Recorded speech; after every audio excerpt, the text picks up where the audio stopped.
Bom dia. Temos vários homeworks acumulados. Os de hoje eram praticamente todos procurar resolver certos sistemas de congruências. Só que não todos deles se encaixam nessa receitinha do teorema chinês padrão. Então a gente precisa pensar um pouco como encaixar eles nessa forma. Quero ver primeiro uns exercícios dos homeworks passados. Que é o exercício número 6, do dia 30. Vou querer alguém falar anunciado para mim. E se alguém trabalhou nisso, seria legal.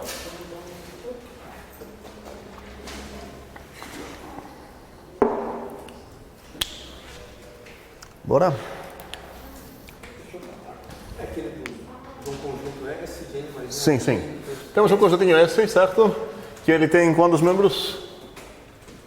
N mais 1. N mais 1 membros. Ok. Quais são esses membros dele? Menores que 2 N. Então esse é um subconjunto de 1 até 2N. Ok. O que mais eu sei sobre esse? Não cheguei a terminar. Como? Não cheguei a terminar. Não, mas peraí, com qual enunciado, certo?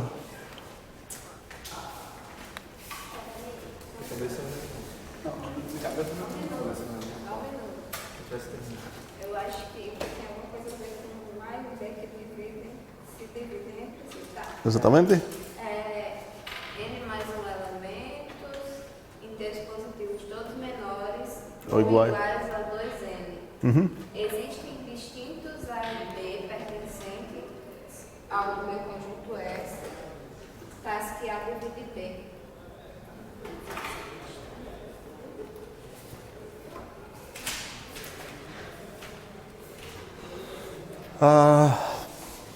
Ok. Tem uma dica, mas peraí. Então vamos pensar que meu N é 50. Então aqui tem um conjunto de 51 inteiros, todos entre o 1 e o 100.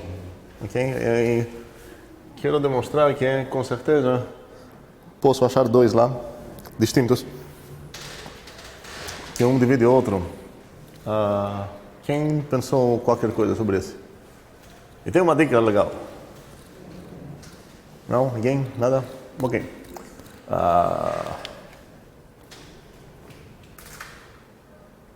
Uma das duas coisas mais legais aqui, não é exatamente o que o teorema está dizendo, mas duas coisas legais que tem para aprender aqui é a própria dica e como a gente vai usar a dica para demonstrar isso.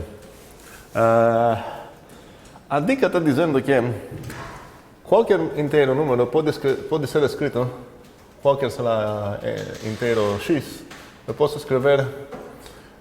Isso não é verdade apenas sobre o 2, que é o caso da dica.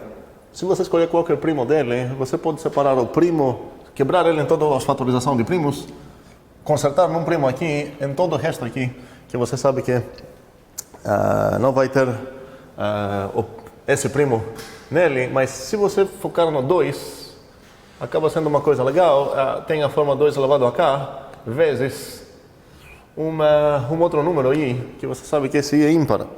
Por que é ímpar? Porque você pegou todos os doisinhos que estão escondidos no x, isolou aqui, tem k doisinhos, talvez o k é 0, certo? Não, nesse caso, beleza? E é interessante, uma observação interessante que cada vez, para cada inteiro, você pode separar a parte ímpar dele e a potências de 2 que estão escondidos nele, tá? Ok. Essa foi a única. Tem a segunda dica para cá ou não? Não. Ok. Vamos pensar um pouco juntos. O que eu posso... É meio estranho e, na verdade, se eu já trabalhei com essa coisa que a gente precisa trabalhar aqui, que eu não quero ainda dizer o nome disso, já esse N mais 1 coisa, em combinação com 2N, está meio gritando sobre o que eu preciso usar. Mas eu não vou reclamar se vocês não pensaram nisso, porque ainda a gente não trabalhamos com essa ideia. Talvez vocês trabalharam, na verdade, até no ensino médio, não sei. é uma coisa bem conhecida. E mesmo se a gente não trabalhou nisso, é uma coisa bem natural para pensar sozinhos, não é uma coisa tão, sei lá, tão bizarra. Como? Qual é? Vamos ver. Será? Era tipo. Não, Sim. porque eu acho que talvez não tenha nada a ver mesmo, mas é porque tem aquele link ali, e talvez não tenha nada a ver. Eu tinha pensado, como eu tenho N mais um elemento. Um segundo, vamos decorar isso para KX e aqui seria o IX. Ok? Não tem nada a ver. Por conta que o A tem que dividir o B. É porque eu tenho pensado em como eu tenho N mais um elemento, e eu tenho. E escolher entre dois N. Então, tipo, pelo menos um ia ser Aham. divisível por. Não, eu acho que falar divisível você vai diretamente pular para cá. Alguém tem alguma ideia mais concreta? A coisa que eu pensei bem brisada, parecida com essa, é de que, tipo, se no conjunto pode conter 2N e eu montar contigo, então pode conter N também, não? Como? Que, tipo, o conjunto vai de 1 até 2N? De 1 até 2N, Isso. só que tem N mais um membros deles, Isso. certo? Então, pode ser que exista N nesse conjunto, um N. E no caso, O próprio número N? Sim, talvez, mas... Aí, nesse caso, seria meio automático, mas eu só pensei nisso. Por que seria automático? Porque dois termos são múltiplos, então você já garante que tem dois termos, Quais seriam esses dois termos? N e 2N. Mas como você sabe que vai ter o 2N, mesmo se ele tem um N? Entendi. Talvez você pode falar o quê? Caso que tenha um N ou 2N, pronto, mas não parece que esse caso vai te ajudar. Caso que tenha um, pronto, porque um divide qualquer outro, mas você vai ficar devendo outros casos.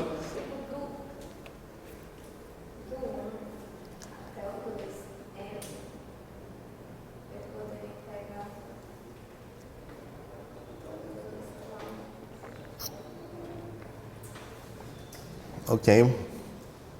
Vamos lá, quantos são meus números aqui? Quantos são?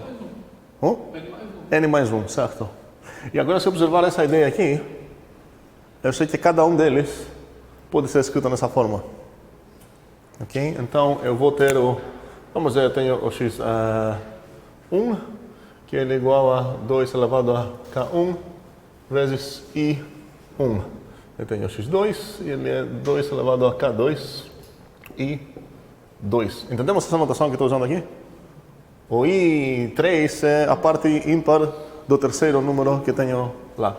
Blá, blá, blá. Eu tenho xn, isso é 2 elevado a kn e n. E eu tenho mais um, x. 2kn mais 1 e n mais 1. Esses são meus números.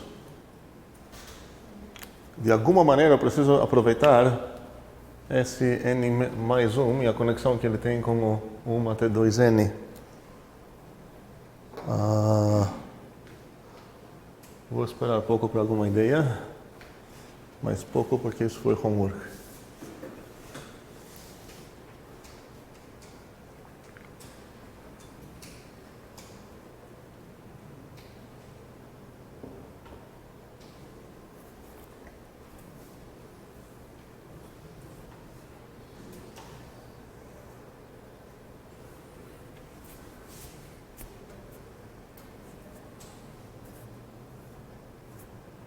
Tem alguma coisa a ver com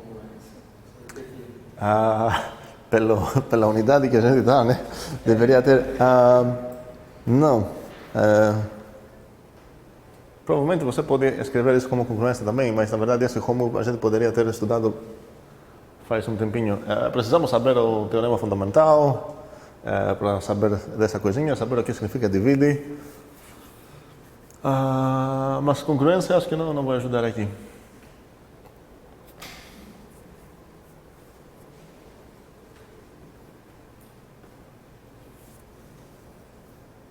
Vou dar um prêmio, um cocorote para quem quer pensar nisso primeiro. Agora estamos pensando o quê? Agora tem que folgar. Pois é.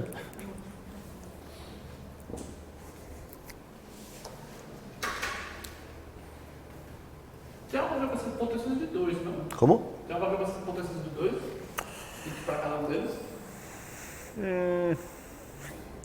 O que você aproveita com esse 2 é que você separa a parte ímpar do cada teu número.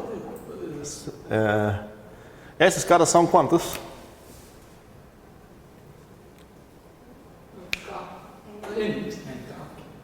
Nem NK, nem NK. Nem N. Vamos aprender a contar? 1, 2, blá blá blá, N mais 1. São N mais 1. E eu sei que são N menos 1, ou posso falar que são no máximo N mais 1? Pode ter... como falar? Pode alguém coincidir com algum outro aqui? Por que não? Como? Porque esses caras aqui são os N mais 1 membros do meu S, certo? Então, falo, eu sei que tem N mais 1 membros no S, sejam esses membros, e cada um deles eu consigo separar na parte potência 2 e na parte ímpar. Ok? E agora...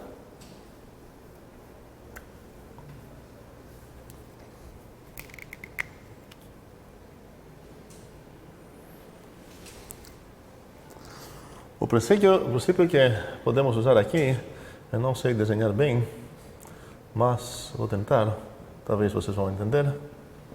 Qual é? Alguém entendeu? Como? Que? Sim, é específico pássaro, que não sei desenhar esse específico pássaro.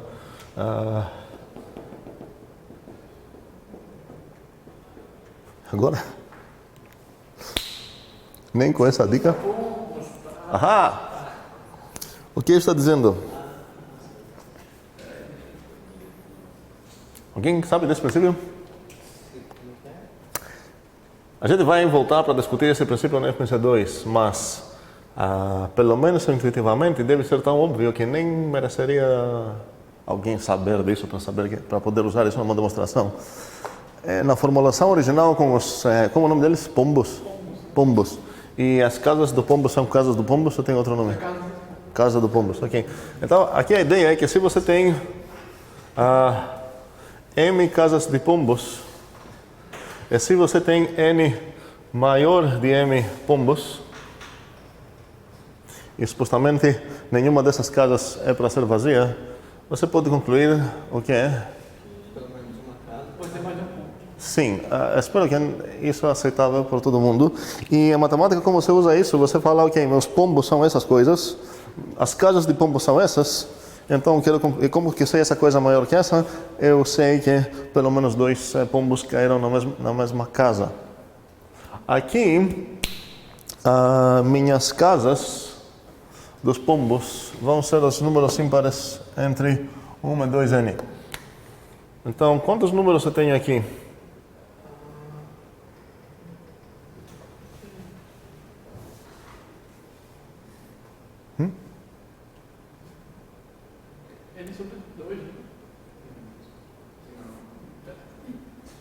Espero que sabemos que de 1 até 2N, a metade dos números são pares e a metade são ímpares. Então, se eu tenho 2N números aqui, quantos são esses? Nem temos alguma dúvida sobre isso? Ok. Esses vão ser minhas casas. E quais vão ser meus pombos?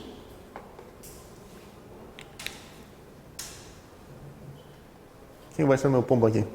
Vou ser esse caso aqui. Talvez não foi o melhor pombo desenhado na vida, mas enfim. Os vizinhos. E o que é legal sobre os vizinhos é que eles são mais que as casas. Agora a pergunta, os vizinhos, eu tenho certeza que cada um é um deles, ou pode ser outro ímpar?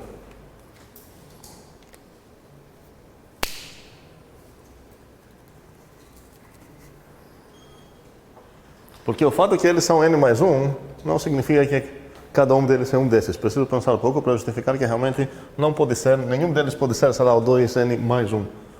Ou sei lá quem. Como tenho certeza que eles realmente são uns desses? Que a própria restrição do conjunto, não? Eles são só inteiros, então... Quero usar essa coisinha assim. Por que esse I não pode ser o 2n mais 1?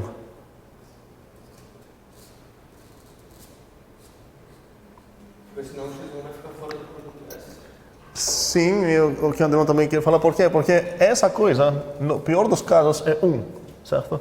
Então, no pior dos casos, toda essa coisa é maior ou igual que o I1. Então, I1 não pode sair fora desses caras aqui. Então, eu sei que cada um desses caras aqui é um desses. Então, o que eu posso concluir? Tem o quê? Vai ter algum I repetido. Pelo menos aqui tem pelo menos uma repetição. E acabou. Por que acabou? Porque como repete, você vai ter dois caras que têm um fator em comum. Então, um pode vir do outro. E vão ser distintos. Então, na verdade, eu sei que a única diferença que eles vão ter vai ser na quantas doisinhos tem. Entendemos essa ideia? Então, eu sei que tem um IU que é igual a um IV aqui dentro. Então, nesse caso, eu quero concluir que ou o XU divide o XV, ou o XV divide o XU, certo? Mas se eles são iguais, eu sei que o XU é igual, vamos chamar esse de I. Então, o XU é 2 elevado a KUI, e o XV é igual a 2 elevado a KVI. E porque eu sei que pelo menos um dos dois divide o outro, eu sei que... E eles são distintos porque eu sei que cada um desses aqui são distintos. E entre o KU e o KV, eu vou pegar o menor deles. Eu vou saber que, sem perda de generalidade, posso considerar que o U é o menor. O KU é o menor dos dois. Então, nesse caso, eu vou saber que o XU divide o XV. Faz sentido? Qual vai ser o fator aqui? O XU vezes o que ia ser XV? Só para me convencer. Medo de ir off by one? Mais ou menos isso. Ele vai levar K de...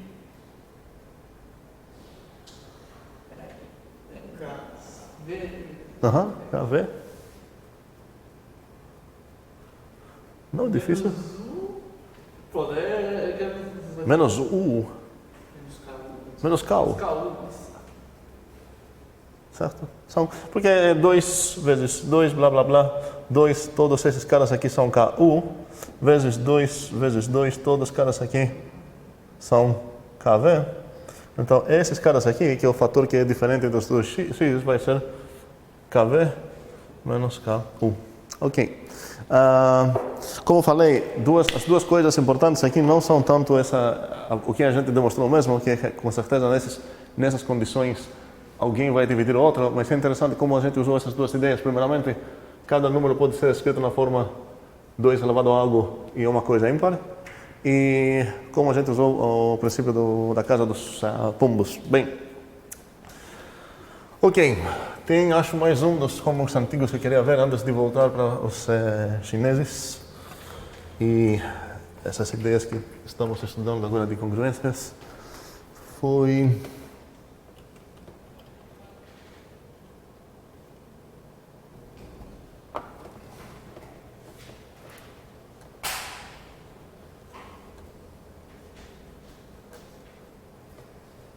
Não, na verdade podemos já lembrar um pouco o que acontece no sistema das congruências. Eu vou relembrar uma coisa para vocês antes da próxima aula, porque na próxima aula provavelmente a gente vai precisar uma resposta nisso e um homework que tenho certeza que tem sido ignorado por todos vocês é sobre pensar em quantos passos termina mesmo o algoritmo de Euclides. A gente fez uma prova que tinha a ver algo com isso, mas ainda a gente não tem uma resposta concreta que depois de tantos passos termina. E a dica que tinha dado para vocês é pensar cada 2 vezes que você aplica 2 passos recursivos de Euclides, o que você pode afirmar sobre os 2 números que você está operando neles. Pense nisso obrigatoriamente antes da próxima aula. Bem, então voltando aqui, a gente o teorema chinês, só para lembrar, é um teorema de existência e unicidade, então já é bastante importante e interessante, que está dizendo que se você tem um sistema dessa forma aqui, de K, alguém pode lembrar para mim se eu usei K mesmo ou N, qual foi? Sim, quantas congruências eu tinha? Eu acho K.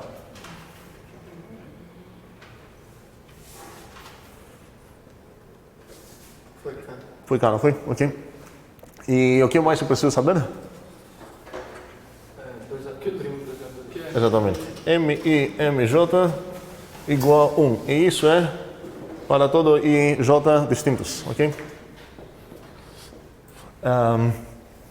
Ok, então se eu sei que são, como falo isso? Com palavras mesmo? Importante saber essa frase. O primo 2A2. Comprimos 2 a 2, obrigado. O teorema chinês está dizendo que existe resolução, existe inteiro que satisfaz todas essas coisas, e está dizendo ainda mais, esse inteiro é único, módulo... Módulo? M1, que é aquele emissão? Exatamente, único módulo emissão, onde a emissão é certo. E é ainda mais legal que isso, esse teorema, porque está nos fornecendo também um método, um padrão, uma receitinha, um algoritmo de como achar como resolver o sistema. Vou passar isso rapidinho. A ideia é, você define então a emissão para ser o produto de todos os emisinhos. Você define o emissão izinho para ser o emissão dividido por emisinho i, ou seja, o produto de todos exceto o emisinho i. E agora é só observar que o emisinho i e o emissão i e o emisinho i são comprimos. E a partir disso, você pode inferir o que é, solicitar o que é. O inverso de quem? Revertível em modo de MI. Exatamente. Então você pode solicitar o inverso, módulo inverso de MI, módulo Mzinho I. Perfeito. E agora praticamente você já tem uma resposta de uma resolução desse sistema. Qual é essa resposta? Qual é o meu número mágico que vai resolver, vai satisfazer todas essas? Aquele somatório, né?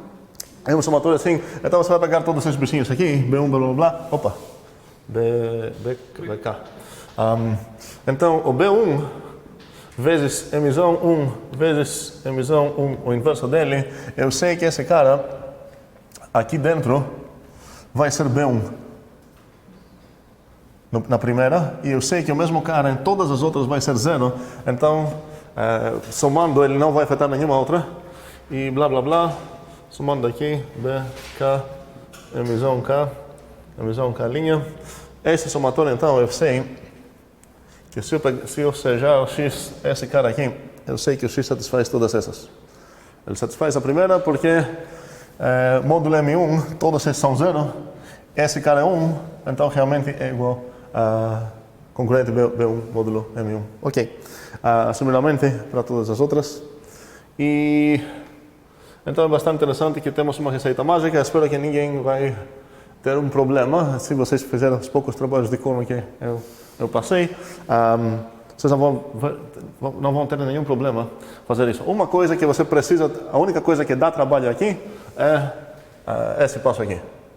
Achar o inverso módulo M1, que para isso a gente também tem uma receita de Euclides de como aplicar o algoritmo de Euclides, fingir que a gente quer achar o MDC desses dois, e depois trabalhar todas as coisas do sentido contrário para achar os dois coeficientes, e o coeficiente do MIzão I vai ser o inverso do M, porque eu vou ter 1 igual Mzão I coisa, mais Mzinho I coisa, só que se eu pegar isso todo, módulo Mzinho I, essa coisa vai embora, então o que vai faltar aqui seria o inverso do Mzão I. Eu sei que essa é tipo, a quinta vez que estou falando isso, mas eu acho que parece necessário. Bem, então, uns dos sistemas que eu botei lá foram não encaixam diretamente aqui. Então seria completamente errado começar a fazer toda essa receita, quando na verdade o caro chinês lá falou, olha, faça isso sabendo que todos esses caras são coprimos. Ou um outro problema que talvez tu vai ter é que aqui, em vez de ser apenas um x, você vai ter, sei lá, AX congruente B1. Pode ter A1x congruente B2, A2x congruente B2 e tudo mais. Nesse caso, para resolver o problema dos AIs, você está esperando, tem esperanças que o AI vai ser invertível aqui dentro, porque se ele é invertível, eu consigo passar esse cara para o outro lado e pronto, eu transformei a primeira congruência numa maneira aceitável pelo chinês. Então esse problema é bastante fácil de resolver. Agora, se o A1 não é invertível lá, você precisa lembrar ou trabalhar numa coisa que a gente está ainda devendo, a resolução geral da AX congruente B módulo M. Sobre essa, alguém tem alguma ideia? Porque a gente tem deixado lá, essa vai ser a segunda obrigação para a próxima aula. Temos uma obrigação, caso geral. Caso geral significa, a gente viu o que acontece se o A é 0 módulo M, e se o A não é 0, a gente viu o que acontece se o B é 0 módulo M, se o A e o M são coprimos, mas a gente não viu o que acontece se o A e o M é igual a D para algum D maior que 1. Alguém trabalhou nisso já?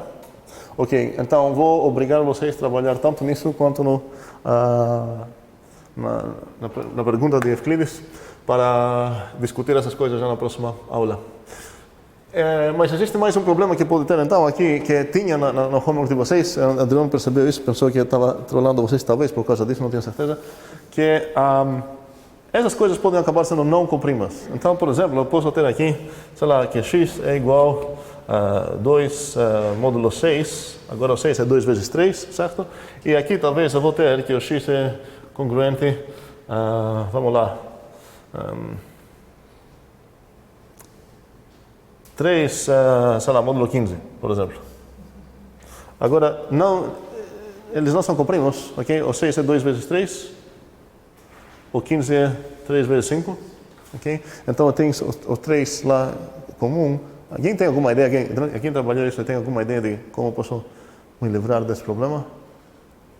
Como você transformar o módulo 6 no negócio módulo 3 e o negócio módulo 2? Muito bem, se eu sei que meu inteiro joga no time 2 módulo 6, talvez eu possa inferir que obrigatoriamente qual seria o time dele módulo 3 e qual seria o time dele módulo 2. Qual seria? A partir dessa, então, eu posso inferir que o x é congruente ao que módulo 2 e o x é congruente ao que módulo 3. 0 e 2. O x é 0 módulo 2, com certeza, e módulo 3 seria? 2. Tudo bem, ok.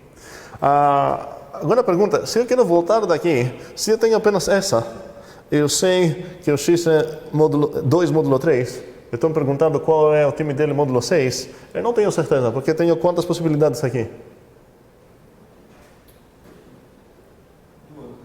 Quais são? 2 e 4. De onde que chegou esse 2? A resposta seria, o 2 e o 4 são 2. Mas quero uma pergunta, uma resposta melhor. Dá para entender minha pergunta? Não? Ok. Quando vocês não entendem a minha pergunta, seria melhor me obrigar a explicar melhor. Vamos lá. Essa coisa corresponde nessas duas juntas, certo? Agora quero ver como poderia voltar se não tivesse uma das duas. Vamos pensar que não tenho essa. Então eu sei que o x é congruente 2 módulo 3. Pergunta o que eu posso inferir sobre o x módulo 6. Ou ele vai ser 2 módulo 6 ou 5 módulo 6. Ou vai ser... foi 5, alguém falou 4, acho que falou 4. Seria 2 ou 5, certo? 2 módulo 3. Então, a partir só dessa, se eu quero voltar, eu não tenho certeza, mas eu sei que o x congruente 2 módulo 6. Agora eu preciso um ou aqui. Incerteza. O x é congruente 5 módulo 6. Então, quantas são as possibilidades sobre o módulo 6 aqui? 2. A minha pergunta é por que 2? Eu quero uma resposta melhor que 1, 2, então são 2. Ou seja, uma coisa que é um pouco mais geral, sobre o 3 e o 6 que eu tenho aqui? Tem a ver com o MDC deles? O MDC deles, nesse caso, é... Não, MDC não. Esse é... Fugi a palavra que eu queria dizer. Pergunta. Três eles são mudos. Um segundo. Se eu queria dessa informação aqui, voltar para esse caso aqui, quais seriam as minhas possibilidades? Então, se eu sei que o x é congruente 2 módulo 3, a minha pergunta é o que eu posso inferir sobre módulo 15? Pode ser 5, 10 ou 0. Pode ser... Não, calma, pode ser 2, né? Sim. Ok? Pode ser 2, vamos lá. Pode ser... Aí pode ser 2, pode ser 5, pode ser 8, 11 e 14 todos. Ok. Quantas possibilidades tem aqui? Isso é 5. Por quê? Não, era tipo... É quantas vezes os... É quantas vezes o... Sim, como é o nome disso? Esse é o nome do fugido. Ok. É o quociente, certo? Ok, obrigado. Ok. Ou seja, se eu tenho... se eu sei o time módulo 6, isso tem muito mais informação. Se eu tenho qual é o time dele módulo 1 dos fatores de 6, tem menos informação, porque tem mais possibilidades que correspondem. Mas, então, da mesma maneira, o que vocês falaram aqui estava correto. Eu sei, então, que o x é congruente 0 módulo 2 e o x é congruente 2 módulo 3. E agora, vou fazer a mesma coisa sobre o outro. Eu vou achar o que aqui? Que o x é congruente... 0 módulo 3. Eu quero saber quanto ele é módulo 3 e quanto ele é módulo 5, certo? Ok? Aqui seria congruente o quê? 0, muito bem, sim. E aqui seria? 3. 3, muito bem. Ok. E como vou resolver um sistema que começou assim?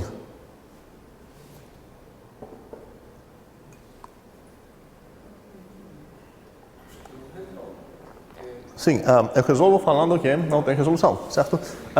Existem sistemas tanto de equações, que você sabe que são impossíveis, certo? Existe sistema de congruências possíveis. O mais simples seria falar que o x é congruente 0 módulo 2 e também o x é congruente 1 módulo 2. Então, não tem nada estranho que existem sistemas de congruências que não tem um inteiro que satisfaz todos, obviamente. E, então, nesse caso, se eu tenho um sistema que aqui... Na verdade, eu acho que até essas duas coisas já caíram num homework ou parecidas. Que tinha uma terceira aqui também, certo? Agora, na terceira, eu nem preciso olhar mais, porque eu já sei que ninguém consegue satisfazer essas duas simultaneamente. Mas acho que no próximo homework, eles concordam aqui, milagrosamente, certo? Sei lá, acontece que é 2, porque acontece que lá é... Sei lá o quê? 7? Não. Alguém... Tá, não precisamos acertar a mesma coisa. Mas nesse caso, você consegue quebrar essa coisa em coprimos. Você consegue aplicar a receita mágica do chinês, certo? E talvez aqui vão aparecer, na verdade, fatores também, e nesse caso você precisa trocar do outro lado. Agora, uma dica, quando você trabalha com essas coisas, se você está no módulo 6 e assim que aparece um inteiro grande, troque esse inteiro para um congruente a ele módulo 6. E cuidado, as melhores opções não são sempre entre os dois, o 0 e o 5, quando você trabalha no módulo 6. Muitas vezes, uma opção muito boa seria perceber que os 5 não são congruentes. E isso vai facilitar, isso com certeza vai te livrar de uns dos Euclides que você vai precisar fazer, porque você procura achar o inverso. E observando aqui, sei lá, que o 5, aqui não tem, na verdade, algo para observar. Se eu tivesse aqui, por exemplo, o 5, certo? Módulo 6. O 5 é melhor pensar que, na verdade, o 5 é menos 1. Então, esse menos x. Então, na verdade, isso já sei que é menos 2. O menos 2 aqui é o quê?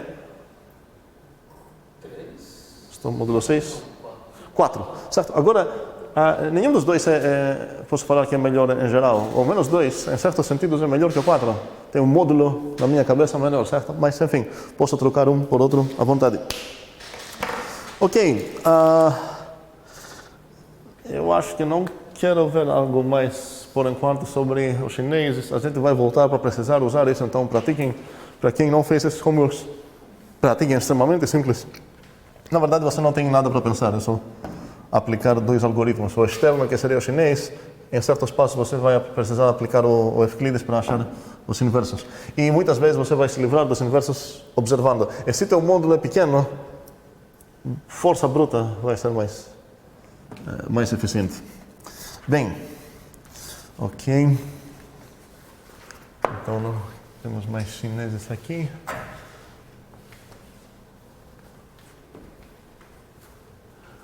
A coisa que a gente estava terminando na última aula foi uma observação. A gente pegou o SETI e a gente investigou todas as potências de SETI.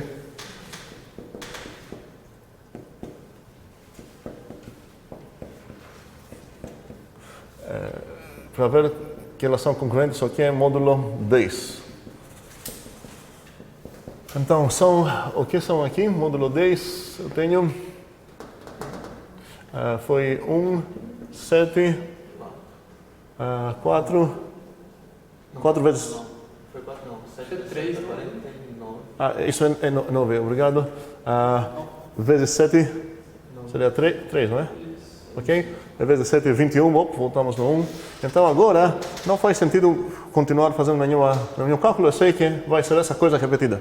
Porque eu já caí na mesma coisa, então não tem como mudar os resultados depois. Vai ser 7, 9, 3, 1, 7, 9, 3. Ok, observação número 1 é... a gente fez um certo tabuleiro lá de... não tabuleiro, tabela, como é? Matriz, como a gente chama essa? De operação. Onde? Não? Tabela? Ok. Uma tabela da multiplicação, módulo 10, onde tinha 0, 1, 2, blá blá blá até o 9, 0, 1, blá blá blá até o 9.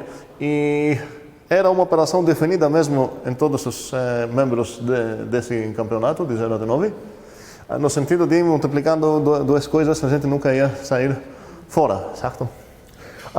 O que acontece se eu restringir meu foco nesses caras aqui, por exemplo? Se eu tenho vou escrever, inclusive, na ordem que eu conheço esses números desde criança. 1, 3, 7, 9. Alguma observação aqui? O que eu tenho? Aqui 1, 3, isso é bem fácil, certo? 1, 3, 7, 9, é a multiplicação, a minha operação. Ok, agora, tudo isso aqui minha operação é a multiplicação módulo 10, ok? Vou decorar o pontinho da multiplicação assim. Ok, agora eu tenho o quê? 9, 1 e 7. 3 vezes... ok. E aqui? Aqui seria 1, aqui seria 7, eu já sei isso, certo? Em comutatividade. Aqui seria 9, aqui seria 1, aqui seria 3, aqui seria 3. Alguma observação aqui? Não dá para sair deles. Não dá para? A primeira observação muito grande é que, na verdade, me isolando nesses caras, eu consegui achar uma operação num mundo interessante, talvez, que seria um submundo dos 0 até 9, num certo sentido, onde os únicos números que existem é o 1, o 3, o 7 e o 9. E eu consigo definir essa operação e operar, sei lá, operar o 3 com o 7, vou achar 1, e tem certas propriedades. E, na verdade, tem uma propriedade legal aqui também. Qual seria essa propriedade? Todo mundo é invertível. Ok. Aparece um 1 em cada coisinha aqui. Ok. Quero que isso fique um pouco no fundo da nossa cabeça. No outro lado, se eu pegar o 4, vamos dizer, em vez do 10, na verdade, desculpa, em vez do 7, eu vou ficar no módulo 10, só porque é muito fácil fazer os cálculos, porque você olha só o último dígito. Eu quero ver o 4, por exemplo. Pergunta, qual é o pior dos casos aqui? Quantos cálculos eu realmente posso necessitar fazer quando eu jogo esse joguinho de calcular todas as potências? Quero calcular todas as potências, certo? Que são infinitas. A pergunta é, qual é o pior dos casos? Vai ter que fazer 11 contas, né? Fazer o quê? 11 11, por que 11 e não 10? É por causa da repetição. Eu pensei, Tá, ok, certo, aceitável, ok. Então vou estar falando 1, 2, 3, ok. E depois preciso o 11º, o 11º, certo? Ok, beleza. A pergunta é quantos são os diferentes valores que eu poderia ver aqui? são 10. São 10 e eu tenho certeza que, mesmo que são 10, por exemplo, talvez eu precisaria fazer bem mais que 11. Por quê? Porque talvez seria 1, 2, 3, 4, 5, 6, 5, 6, 5, 6, 7, 8, 9, blá blá, certo? Mas essa coisa é impossível. Por que é impossível?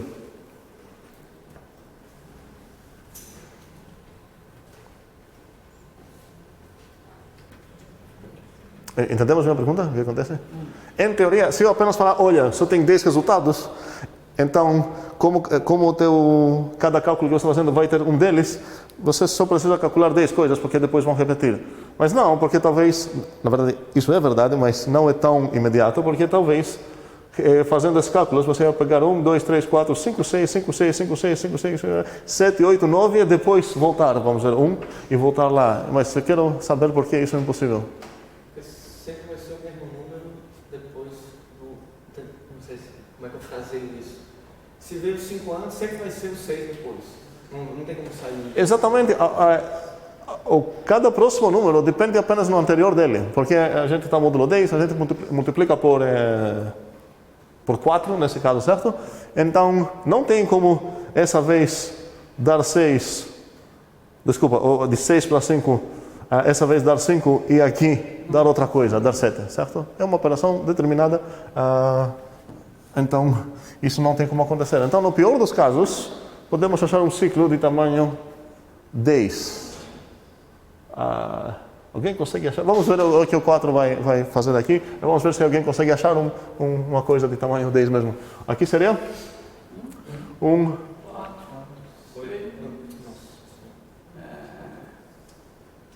não tô lendo. 4, 6 dá 24, agora 10, 4, 6 de novo. Parei, né? Nem preciso fazer algo mais, eu sei que vai ser. Agora vai ser. Sim. Ok. Nesse caso, aqui eu não poderia. Eu não ia incluir o meu 1 e não seria tão bonito porque eu não teria ninguém cara aqui invertido. Certo? Porque no meu ciclo, o meu ciclo antigo era 1, 3, 7, 9, 1, 3, 7, tinha esse 1 lá. Agora o meu ciclo, na verdade, é apenas o 4 ou 6. Ok? Pergunta, alguém dá para achar algum númerozinho que aqui poderia conseguir ciclo 10? Vou dar uma dica, o 0 não é, o 1 não é. O 2 não é. Por que o 2 não é?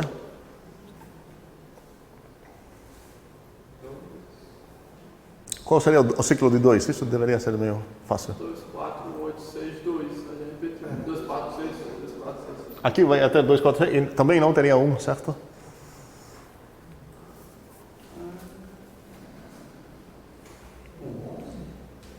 O 11 é 1. Certo? Estou no módulo 10, ok? O 3 faz o quê? Talvez vale a pena apagar esses caras aqui, porque eu não quero... O 3 é 3. Na verdade, nesse caso, seria melhor ignorar o 0º, porque o 0º Nunca muda. não é justo, vamos dizer. A ideia é que começamos com um certo número e queremos aplicar esse número nele mesmo, não é que começamos com o nada, que seria 1 nesse caso. Então, começo com 3 mesmo. Tenho 3, vezes 3, 9, vezes 3... 7. Aham. Ainda, na verdade, não sei o que acontece, mas na verdade, assim que você cai no 1, você sabe que o teu ciclo fechou, certo? Porque com certeza o próximo vai ser onde você começou, ok? Então, o que percebemos aqui é que tanto o 3 quanto o 7 geraram a mesma coisa. Que seria uma tentativa próxima para ver. Então, vamos lá. O 0, 1 já tentamos, 2 tentamos, 3 tentamos, 4 tentamos, 5 não, 6, 7 tentamos, 8, 9 não. O 5? O 5 acho muito fraco. Muito fraco, realmente. Em qual sentido? Qual seria o primeiro aqui? 5? 5? 5. Aham. E 5. Muito bem. Ou seja, no 5, todos os meus membros que vão ser criados vai ser apenas esse conjuntinho. E eu consigo definir a operação aqui, só que é meio boba. É 5. 5? Quanto é 5 vezes 5? 5, certo? Tem uma operação meio boba. Ok. O que mais? O 6 cai no mesmo problema, eu acho. Também. Fica 6. 6. O 6, vamos lá, vai ser 6. Aí 36. 6. 16. Ok, não preciso mais, ok? Sobrou de Top, sobrou 8. 8. 4. 2, 6, 8. Não, Como? 8. Ok. E o 9? 9, 8. Não, Como? desculpa. 1, ok? Tô ficando muito 9, 1, blá blá. Ok. Aqueles que aparecem 1 têm essa propriedade interessante que temos uma tabelinha lá, mas uma observação interessante também é que não conseguimos nenhum ciclo de tamanho 10, que seria em teoria o maior possível. Na verdade, se a gente pensar um pouco, não temos muitas esperanças de conseguir 10, para vários motivos, a gente vai ver. Mas a gente deveria eliminar imediatamente a possibilidade de 10, porque um dos 10 é quem? Que seria problemático se ele aparecer no ciclo? O 0. Não teria chance de aparecer um ciclo de tamanho 10, porque se aparecer um 0, depois disso ia ser todo 0. Então, na verdade, o maior ciclo que tenho chances de achar aqui dentro seria de tamanho 9. Certo? E a gente não conseguiu nem perto de 9. O maior que conseguimos foi de tamanho 4. Aqui poderia escolher um outro módulo aqui que talvez daria certo para achar o maior possível ciclo que poderia achar. Qual seria uma tentativa boa aqui de módulo?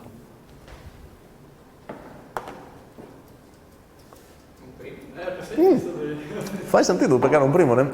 Vamos pegar o 7, sei lá. Ok? E quem vai ser um candidato bom aqui para conseguir fazer isso? 6 ou...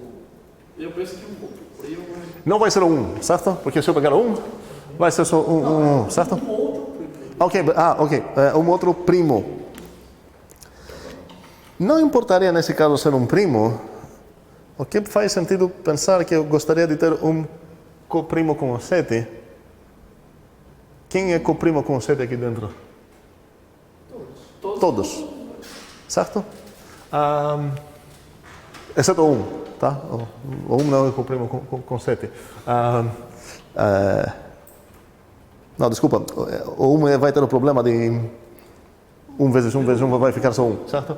Mas se eu pegar, sei lá, o 2, que realmente é coprimo com 7, quais vão ser as potências de 2? Vai ser 2, depois 4, 1, 2, 4. O que eu tenho aqui? 2 vezes 2, 4, vezes 2, 8, mais módulo 7, estou no 1, vezes 2, 2. E qual o problema aqui? O que aconteceu pegar a ideia de Andreoni aqui foi pegar um primo, certo? Aí pega o 3, o que vai acontecer aqui? 3 vezes 3, 9, aqui só vai ser 2, certo? 2 vezes 3. Aham. Não, peraí. 2 vezes. Estou no. Peraí, calma, porque eu me confundi. Aqui é o 2, certo? Aqui é o 3. Então tenho 3. 3 vezes 3 é igual a 9 módulo 2. Módulo 7, 2, ok? Vezes 3 é 6, ok?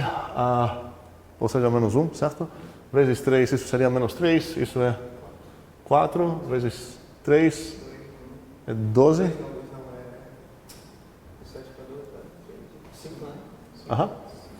5. Que é 1, 2, 3, 4, 5, 6. Conseguiu o máximo que eu poderia conseguir. Parece que faz sentido olhar nos se eu tenho um número n, a gente vai definir uma função que a gente vai brincar um pouco com essa e a gente vai ver que, na verdade, aquele teorema que temos de Fermat, o que o Fermat garante aqui, na verdade? Que o número elevado a 7 é congruente ele mesmo no 7.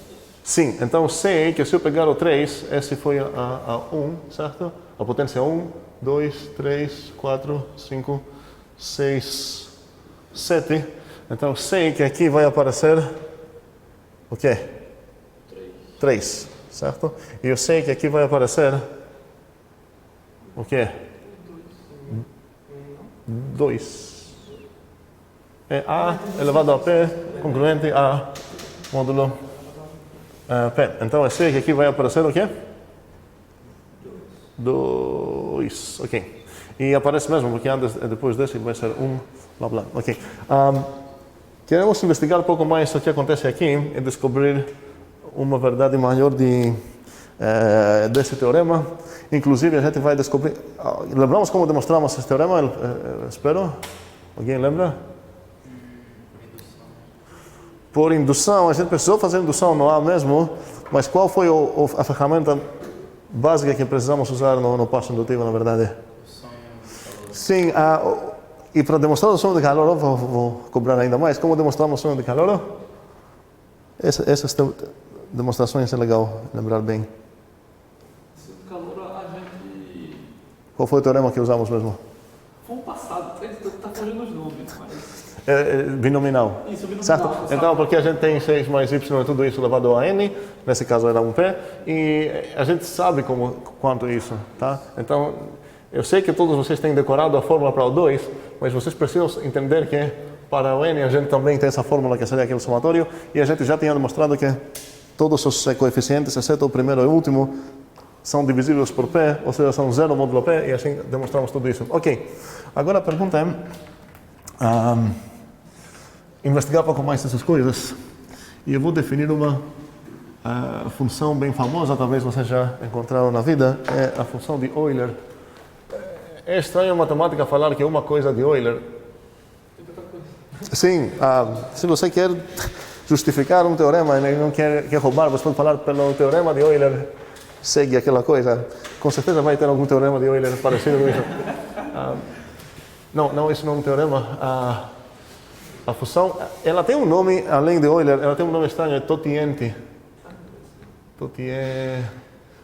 Imagino que talvez em português aqui ganha um E no final, não tenho certeza. E ela é simbolizada com a letra grega Φ, sempre. E preciso avisar vocês que a letra grega Φ, umas letras gregas têm duas formas de escrever. A letra Φ tem tanto essa quanto essa. Vocês vão ver tanto assim quanto assim em livros. É melhor evitar essa porque parece com o símbolo que a gente usa para o conjunto vazio. Então, melhor usar essa, fique mais diferenciada. É um minúsculo? Não, os dois são minúsculos. Duas formas diferentes para o mesmo. São intertrocáveis, tá? Não faz sentido intertrocar na mesma palavra. Tem outra letra grega minúscula que é o sigma, que tem duas formas, mas nesse caso não pode trocar. Esse sigma aparece quando está no meio da palavra, esse sigma apenas aparece quando está no fim. É grego, é estranho, né? Como? Eu vi isso numa música, inclusive. Ok. Não faz muito sentido para quem não é grego, mas... Enfim. Tá. Voltando, esquecendo um pouco o grego, a notação dessa função seria φ de n, e ela retorna todos os totientes de n. Por algum motivo eles são chamados totientes. Totiente significa todos os coprimos de n que são até o n. Então, só para testar um pouco o que acontece, quanto seria o φ de 4? Isso seria a quantidade de todos os Czinhos, tais que o C é menor ou igual de n, e o que mais? E o C e o n são comprimos.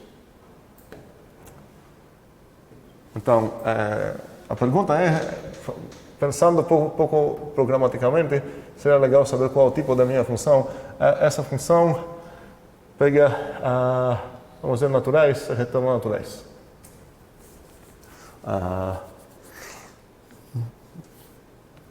Então, quanto seria o φ de 4? Aqui eu preciso, literalmente, pela definição que eu tenho aqui, essa seria a definição da minha função, seria o tamanho de um certo conjunto. Qual conjunto seria esse?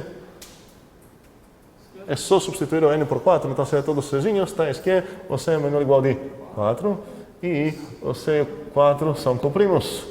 E quantos são esses czinhos que eu preciso considerar aqui, menores ou iguais de 4?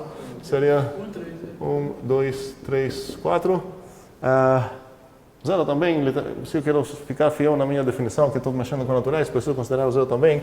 Só que o 0 e o 4, quem é o MDC deles?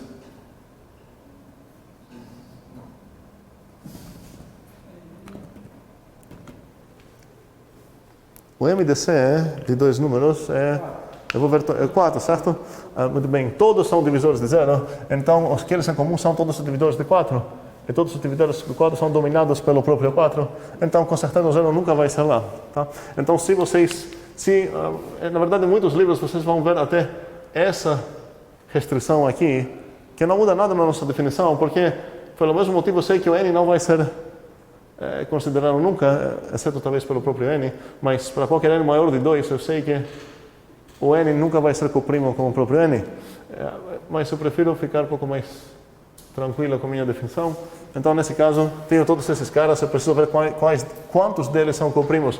O 0 não é coprimo com o 4, o 1 é coprimo, o 2, o 3, ok, o 4, não. Então, a pergunta é, quanto seria esse φ? Seria 2, ok.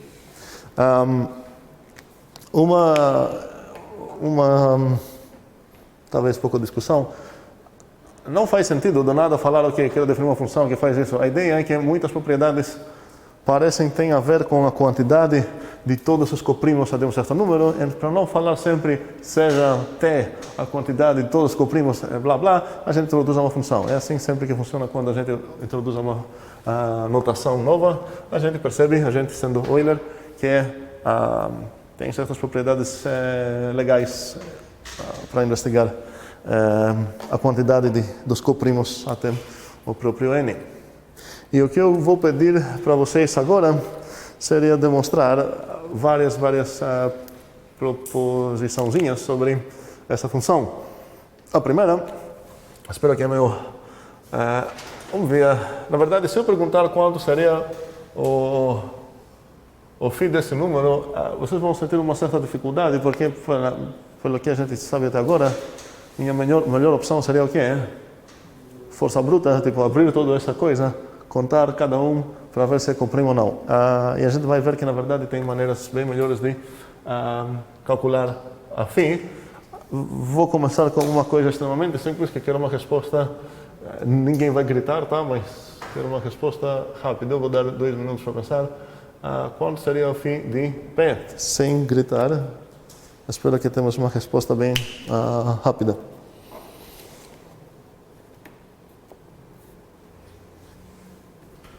Quem tem uma resposta sobre isso? Mão. Raimundo. Isso vai considerar o... Não, calma. O φ de P, vamos lembrar a definição, são todos os números até o P que são coprimos com o P. Desculpa, não são, eu falei errado, não são todos os números, porque isso significaria que o φ de um número é um conjunto. É a quantidade dos números que são comprimos com o P até o P. Quantos são então? Todos os números até o P, exceto o P, porque o próprio P não é comprimo com P, então quantos são? P menos 1. Então agora, se eu perguntar a vocês quanto é φ de 23, supondo que 23 é primo, que sabemos disso, isso seria igual a 22, ok? Muito bem. O que eu quero que vocês tentarem demonstrar agora, e para isso eu vou dar um tempinho porque precisamos pensar algo, não é tão difícil, mas precisa de uma certa criatividade, é que o φ de n, a partir de, não quero errar, a partir de 3, se eu tenho n maior ou igual de 3, então o φ de n é par.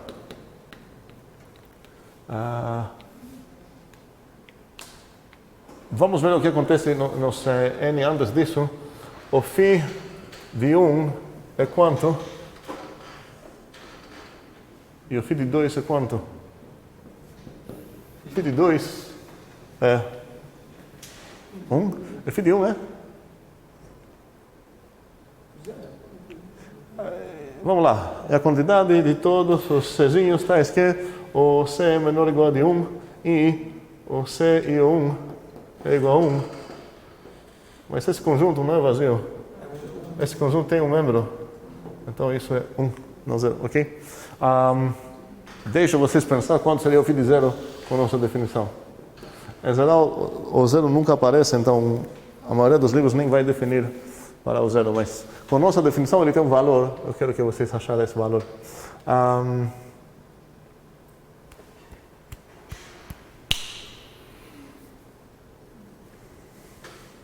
Vamos achar esse valor agora.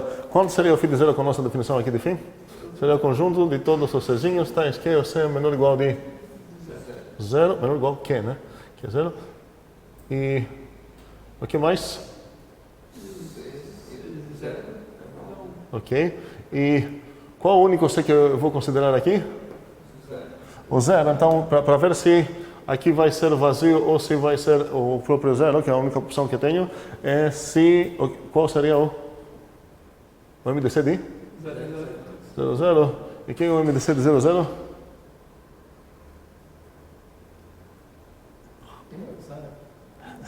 Vai ser o 0, 1, né? É estranho ser 8. Vai ser o 0, 1. De todos os divisores que são em comum, desses dois números, é o maior. Quais são os divisores em comum de dois números iguais? Escolhe qualquer um e veja todos os divisores. Quais são todos os divisores de 0? Todos os números. E quem é o maior de todos os números? É o 0, porque esquecemos que maior significa maior. Com essa ordem aqui, essa coisa aqui é o próprio 0. A gente já demonstrou, esquecemos aparentemente, que o A igual o A é o próprio A para todo A, inclusive o 0. Então, nesse caso, descobrimos que o φ de 0 é igual a 0. Porque ninguém satisfaz essa parte. Aqui seria o... Isso não é φ, tá? Isso é vazio. 0. Ok. O φ de 2 é 2. E agora vocês precisam demonstrar. Eu vou deixar vocês espero que temos uns minutos. Temos, ok. A pergunta... o que vocês precisam demonstrar é isso aqui. Φ de 3 é igual a 2. Então já é par. O φ de 4 foi quanto? 2. O φ de 5 foi aqui, é? 4, muito bem.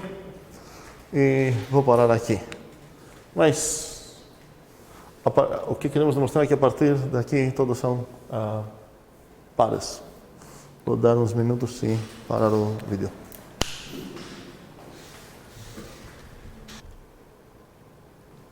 Vou enunciar os próximos também.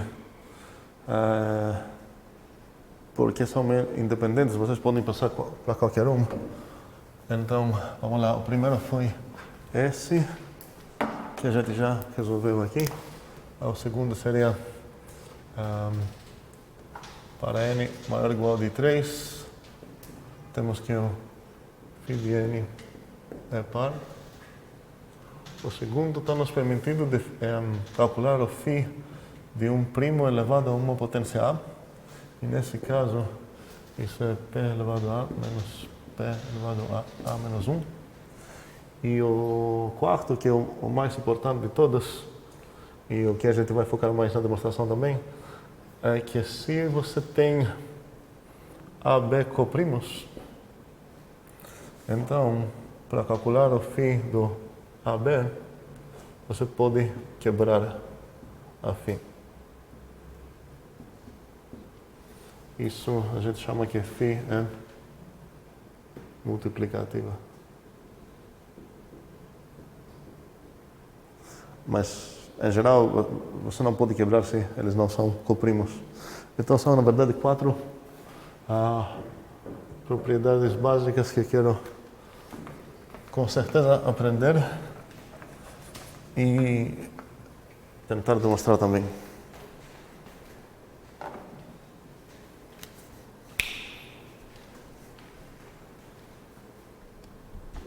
Pergunte. Pode. Eu queria saber se esse A é inteiro ou é natural. Não, é natural. Certo. Se fosse negativo, a gente teria que falar sobre seria racionais, certo? Aí não é definida assim.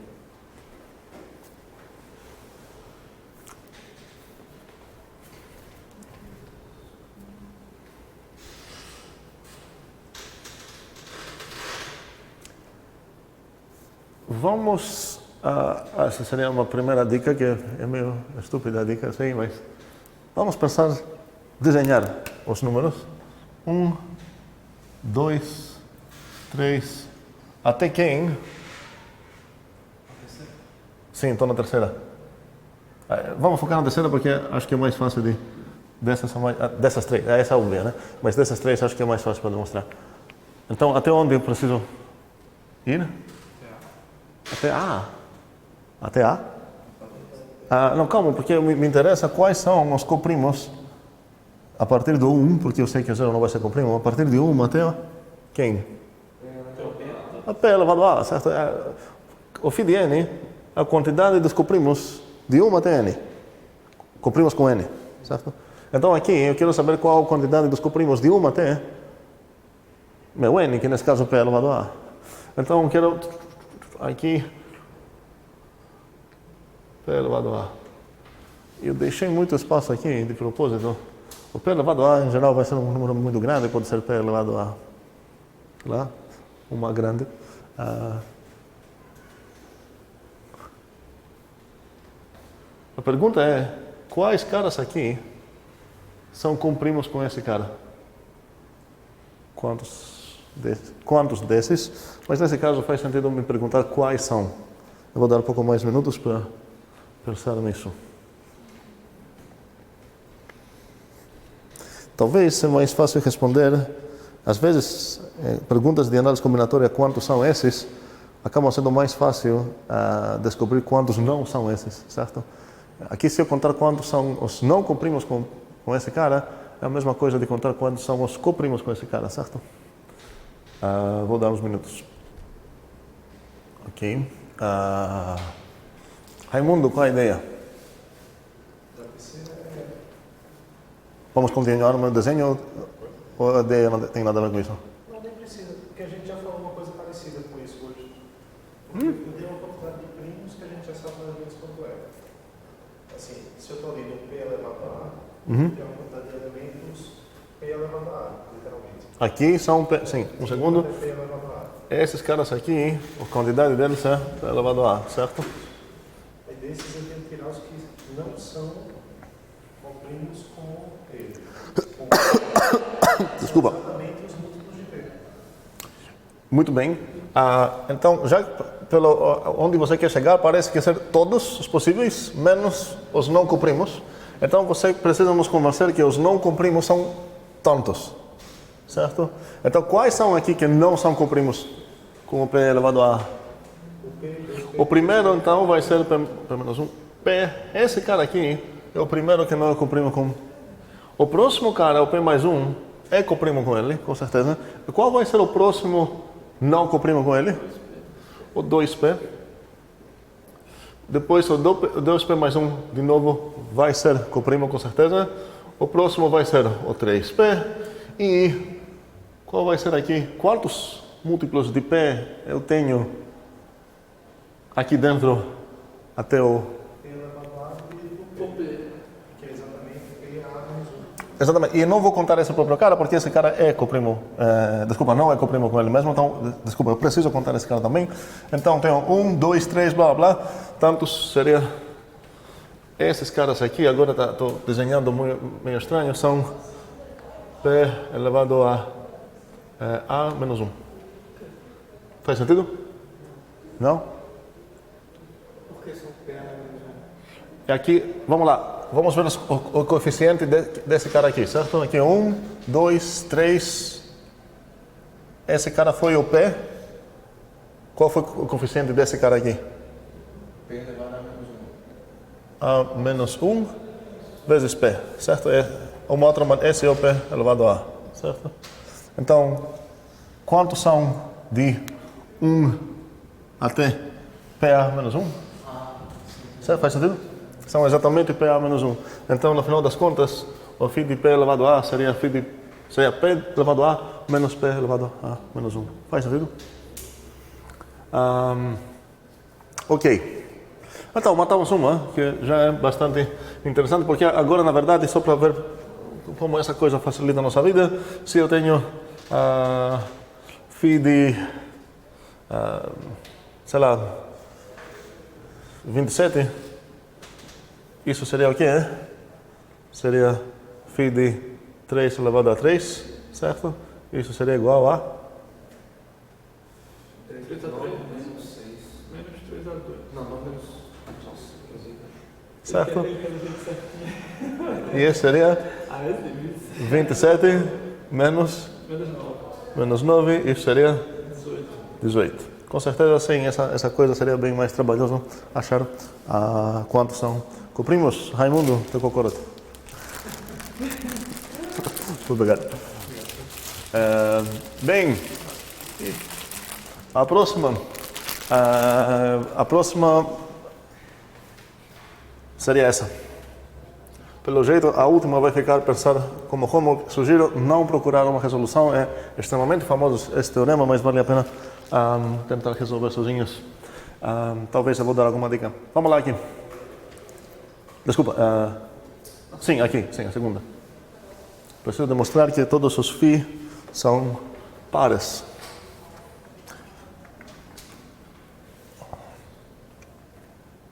É meio estranho, meu alvo. Quero demonstrar que algo é par. Literalmente, estou procurando um certo inteiro, tal que é 2 vezes esse inteiro, é esse número.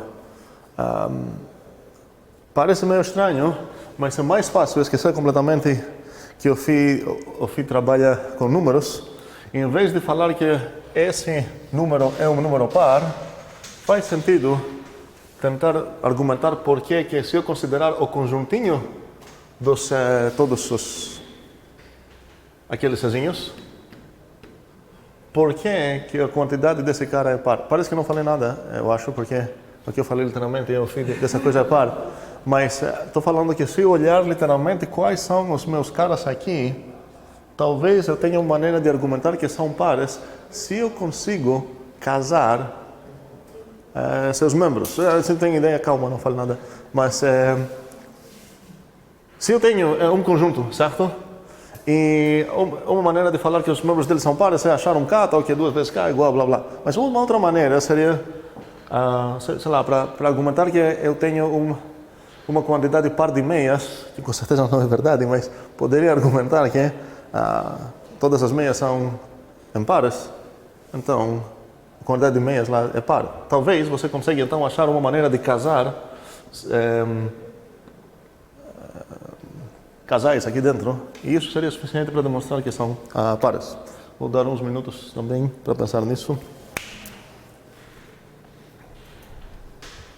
O tempo acabou, ninguém ganhou esse cocorote.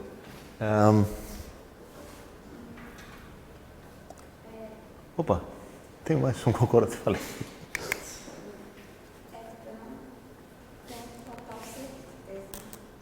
Eu acho que o que você fez com teus dedos quando eu falei isso me fez pensar que você entendeu o casamento aqui como é, mas... Qual casamento, mas eu não sei Qual seria o casamento? o que acontece. Qual seria o casamento? Era tipo o 1 e o N-1. Ok, e por que isso acontece? Muito bem, a ideia é que eu consigo casar o 1 com o menos 1, que está aqui, certo? Ou talvez posso escrever ele n menos 1. Menos 1 seria certo módulo n, certo? Agora, não sei se o 2 está aqui. O 1 está aqui, certo? O n menos 1 está aqui, porque eles são comprimos com n. Agora, o 2 talvez não é comprimo com n, então não posso falar que o 2 vai casar com n menos 2. Mas se eu quero confiar na cabeça da Débora, aqui, se eu tenho um r, basta argumentar porque o n menos r também está dentro. Porque se eu conseguir demonstrar isso, significa que esses dois vão casar, blá, blá, blá, blá. E preciso tomar mais um cuidado o que acontece com o cara na metade, porque se eu casar todos, Se for o N par, certo? Se ele for par, aí vai ter um cara na metade. Só que esse cara com certeza não é primo. Perfeito. Ele vai matar todo Perfeito. Essa é uma coisa que eu preciso pensar aqui. Se meu N é par, eu teria um perigo, porque o N sobre 2 quer casar com quem? Com o N menos N sobre 2? Ou seja, ele ia casar sozinho, certo? E isso não me ajudaria no meu argumento que todos casaram em casais para falar que são pares. Mas aqui a resposta é, se o N é par, eu sei que esse cara não está aqui dentro do conjunto de jeito nenhum, porque ele não é coprimo com N, muito bem. Então, eu sei que o único problema que eu deveria ter, não tenho. Mas falta agora argumentar por que o casamento aqui, os casamentos da Débora funcionam. Ou seja, qual a pergunta que a Débora precisa responder aqui? De todos? Sabendo que o número é coprimo, como é que eu provo que N menos L é coprimo? Se R e N são coprimos, será que eu posso inferir que quem? E são coprimos? E se a gente tem dúvida para isso, estamos com uma situação muito mal na unidade 2. Acabou o tempo, não vou responder nisso, vocês vão revisar isso na unidade 2 e ver por que essa coisa é completamente óbvia. E faltou pensar bastante nessa. E, bem, por enquanto, isso. Eu vou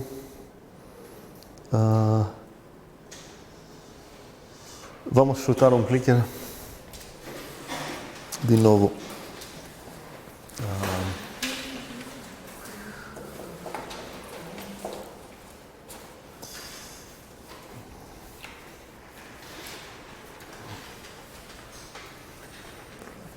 Andreon, Fabrício, Micaeli, Débora, Raimundo, Mateus, Daverton. Tem mais?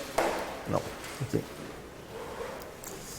Bem, até sexta.